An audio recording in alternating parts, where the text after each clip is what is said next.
பொதுவா சொல்றேன். ஜாதி ரிலேட்டடா பண்றது, பெண்கள் ரிலேட்டடா பண்றது, இப்ப மொழி ரிலேட்டடா வந்துட்டாங்க. செயல் செயல் மட்டும் சொல்லிட்டு இருக்காரு. எங்க தலைவர் இருக்காங்க. எனக்கு ஒரு மொழி என்னோட கிறிஸ்டியானிட்டி கத்துக் கொடுத்திருக்கு. அன்பு மொழி, அமைதி மொழி, இரக்கத்தின் மொழி. இது பாதி பேருக்கு எவ்வளவு தமிழ் படிச்சாலும் தெரியாது. நான் பைபிள்ல படிச்சிருக்கேன். Born Christian. உங்களுக்கு அந்த மொழி தான் வேணும்னா நீங்க லோக்சபால உங்களோட மதுரை எம்பியா இருந்தாரு, மினிஸ்டரா இருந்திருக்கிறவர், இது வரைக்கும் 5 வருஷமா மினிஸ்டரா இருந்து 5 வருஷமா அங்க டேர்ம்ல இருந்திருக்காங்க. ஒரு நாளும் அந்த பார்லிமெண்ட்ல பேசுனதே கிடையாது. ஒரு தடவை கூட பேசுனது கிடையாது. பேரவைத் தலைவர் லைட்டர் வெயின்ல எடுத்துக்கோங்க. இல்ல பெரிய கைடன்ஸ் பண்ற மாதிரி பண்ணக்கூடாது.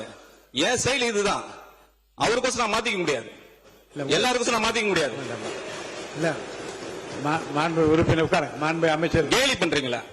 மாண்பு நிதியமைச்சர் கொஞ்சம் கோவப்படாதீங்க.